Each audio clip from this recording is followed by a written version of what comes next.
I'm Jacob. And we're going for a drive.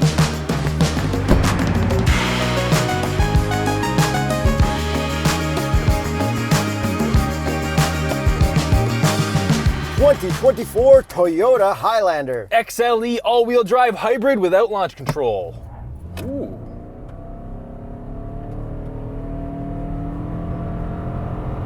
Is it pink? It's pink. It is. Oh, horsepower and torque. A combined 243 horsepower and no official torque figure from a 2.5-liter four-cylinder hybrid. Non-plug-in hybrid. There's no plug-in hybrid for this. And this is not the Grand Highlander, which we recently reviewed. Yes, and the CX-70 and the CX-90 are the same, but have different names, but this has the same name as the Highlander, but are completely different. Yeah, the Grand Highlander is actually bigger. But, fun fact, not really a fact, they based the Supra body lines after this and the Venza. Are you photoshopping that right now to prove your point? Yes, because photoshopping is our gimmick and people like us for it. And you are 100% right. Those body lines are 100% Supra. But the body lines I like the most are the body lines on Jacob's thong in the CX-70 video. Yeah, those are some sick body lines. Y'all want to see some more? Subscribe to It's Really Jacob. That's my new personal channel. Yeah, he does. What do you do? I do work on used your cars, show my thong, things like that. Yeah, and subscribe to Yuri Retro where I do car video games. And we're also going to open OnlyFans, but a joint one. Oh, God. I'm not photoshopping that. That's not Photoshop, Yuri. All right, so let's get back to this car.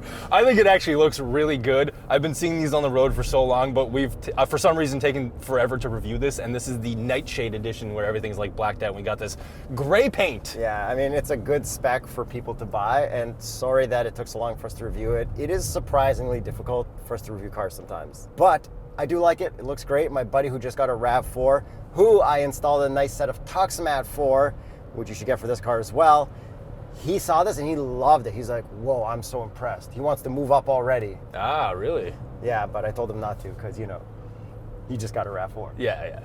That's fair. But, like, we kind of have basic headlights and basic taillights. Like, it's not fancy. Right, like this thing is due for an update eventually, and probably pretty soon. Sorry. Looking inside, this is old Toyota tech as well. Yes. And you'll notice that we have the smaller screen. You can get a bigger one in a higher trim. But generally, this interior is thoroughly impressed me. I actually thought I was in a Lexus. If you take off this badge and you put a Lexus badge there, it would be believable. Well, you got yourself a 2018 Lexus? Dude, that is like, I would 100% not doubt that this looks like a Lexus. Like, this is the most impressive Toyota interior that I've seen, other than a Supra. Back to the looks, what do you think of these wheels? Hate them. They look like the hubcap version of alloy wheels. Yeah, not my favorite, but you know, Nightshade. People seem to buy these things. People like my buddy with the RAV4. He's like, I love black wheels. I'm like, I hate you. I hate everything you stand for We're and no all longer of your friends. opinions. Yeah. But he did help me move a CRT TV downstairs. Oh, that's pretty nice of him. He's actually the best friend ever. Yeah. Because those are heavy. What's the Continental recommended tire for one of these bad boys? The Cross Contact LX25 and the Viking Contact 7 for the winter. Check out the website to see what's included with the Total Confidence Plan when you buy a set of Continental tires. And the rear end is nothing special, but also not bad. Yeah, and since it's a hybrid, when you just leave it idling, sometimes it'll run the motor, sometimes it won't. And when you remote start it with the 3 clicks on the key fob, I didn't know if it was on or not because I didn't hear it. Yeah, that makes sense. And what does it sound like from the outside?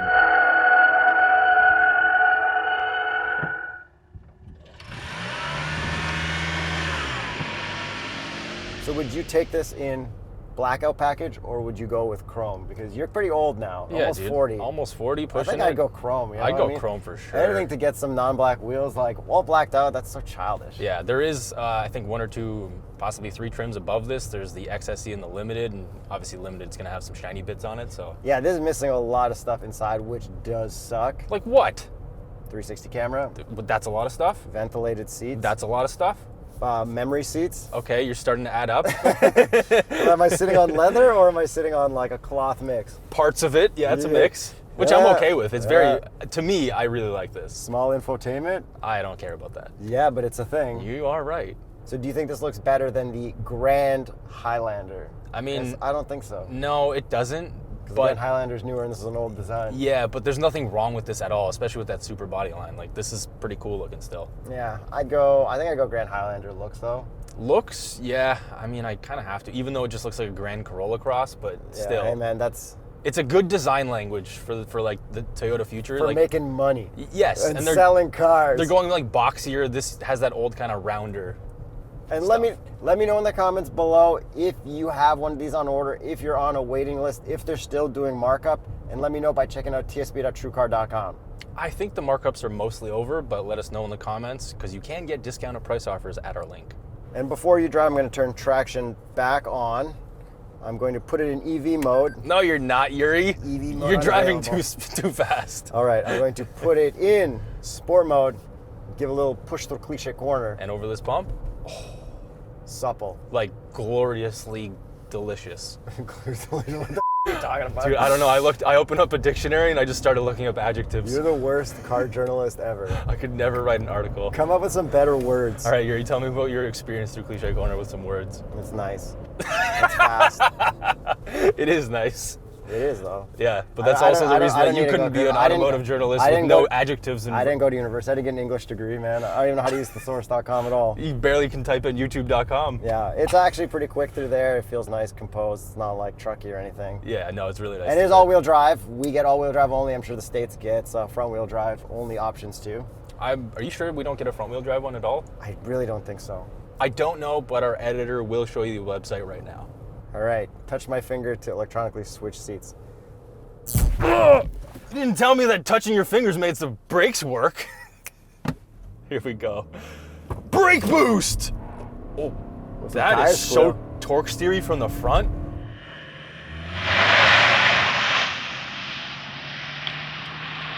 You get a lot more torque steer Oh, dude, with the this brake is boost. crazy torque steer. I did not see that coming. Okay, so this does not really feel all-wheel drive in a launch sequence, but I'm sure in regular scenarios in the winter, it's gonna send some more power to the back. Can you see that gauge in the display, Yuri? You can get to it with the infotainment energy flow. There we go. Energy flow, heck yeah. So you can see where your batteries are going and your electrons and your motors and whatnot, which is pretty cool. Okay, into Cliche Corner the reverse way. Let's see if we can send it going down the hill and understeer. And it comes around. Yeah. You can almost like Trick it into. You just have to pointing in the right direction out of the turn. Yeah, you just gas off the brakes and then just there. If that you drive it like a front-wheel drive car, it actually works. You can get a little wormy feeling out of it sometimes, but yeah, it does feel front-wheel drivey. Yeah. It's nice, right? Yeah, it's not bad. bad. It's a proper word to describe it. Okay, so I would like to talk about several things that I love about this vehicle that surprise me. Number one, the interior, the quality, the everything in here reminds me of a Lexus, which I already said, which is very nice. Even the shifter, like everything is very nice. Except for this flappy panel over the steering column. I'm speaking about the things that I like. The next thing is the quietness of this interior. It was very quiet, like almost Lexus levels. But when you're driving, the CVT-ness of it is got that like ugly coarse sound that does not feel luxurious. It exists here and there, and the engine is a little bit loud. You are right about that. But the power levels are totally adequate. Like this 243 horsepower. Like, yes, it's not the fastest, but then it picks up when the CVT does its thing, and it feels great. Does it suck not having a tack? No, I don't really care. In a car like this, don't care. Next thing I really like, suspension. It is so soft in here. Again, Lexus levels, but not adaptive suspension. But without that, still really, really good. So what's your journalist word for describing it? Slippery. That's not a word. This car is not slippery. That's the first word that came to my mind. Slippery through the wind. That's what I was thinking of. Slippery through the shocks? Yes. What I don't like about this is that it's a cheater 3-row, and I do not fit in the 3rd row, which is to be expected. There's a crazy leg angle. It's almost like a the leg angle is kind of funny. It's like you're doing like a workout, like a squat. Yeah. But you're 6'1.5". I'm 5'8". I actually fit there. It's like for a drunk Uber ride, you know, like can't complain. And if you're a kid, it's like whatever. Yeah, if you're kids, it's whatever. And then the back row. And then back to if you have a dog. Okay. I'm sure dogs don't give a crap. And then it's got a center. My dog cares a lot. Yeah, your dog would fit there just fine compared to like your Mercedes. Probably. Yeah, so. Because I don't have a 3rd row in my Mercedes. Some people get their 3rd row for a dog. Actually, my Mercedes would fit the dog in the trunk. Yes, but now here you could put something behind that so that if you get into an accident, your luggage wouldn't hit your dog. Oh, good point. And then the 2nd row is really comfortable. Really nice. The seats move back and forth, not electric, and then we also have peasant blockers back there. You know, I really like the design on these seats. So do I. Like, that's why this gives me sort of Lexus vibes, but Lexus wouldn't go this kind of low with the cloth seats. Okay, something I hate. The heated steering wheel doesn't get hot enough. And I find a completely adequate hotness level. And it doesn't heat the top and the bottom. That part sucks. Because, like, here's my theory with heated steering wheels. It's like a jacket, you know? You bring more layers, you can always take them off if you get too hot. But if you don't bring enough layers, you're going to be too cold. And then we have heated seats up here. We don't have ventilated, which is fine in a trim like this. And then we have a wireless charger down here, which does make the fax machine sounds. Then we got a storage pocket down there. And the cup holders, do they pass? Yeah, they're great. Fantastic. And the visors, do they pass? Probably. 3, 2, 1. Yes, good job, Toyota. Back to our infotainment area, we have wired and wireless CarPlay, but the wired is only through USB-A. I only had a USB-C cable with me, so I had to connect to wireless. Oh, interesting. Yeah, because you can only charge it with that. Mm-hmm. But you know what? That option, amazing. And with the Apple CarPlay infotainment, we don't have the update where that bar will stay on the left. When we're in CarPlay, it's gone. So that should hopefully be updated to this soon, but I also don't know. Then climate controls. Hard. Just Just like me, right now. I'm photoshopping that. And driving this elbow position and softness level is very good. Although Yuri and I both tried to open this and it just doesn't open up. It's a slide back. Slides, yeah. But it's like pretty cool. It is cool. We only have reverse camera and it's like, Yeah. You know, like I get the upsell for that, but like, And then our adaptive cruise and lane centering. Lane centering is like, like I wouldn't be happy with that in my vehicle. It like kind of, like on a big connection from highway to highway turn, it like didn't really keep me there in the lane, so I'm not really stoked on it.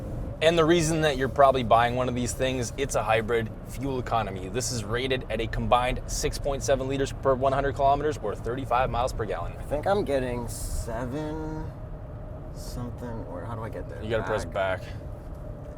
You don't mind if I do this while you're driving? No, not at all, Yuri. 7.7. Yeah, but we're driving like total dickheads, so. Well, not total. I am. I mean, okay, this is just the tail part. I was driving it around nicely, normal. It didn't really change from 7.7 from earlier. And then I'm driving exclusively in sport mode, and then we also have normal and eco. Yeah, eco's been nice. You get a lot of electric only driving at low speeds, which is really convenient. Like very low speeds, because Toyota EVs Toyota hybrids don't let you use this EV mode unless you're like parking lot speeds, basically.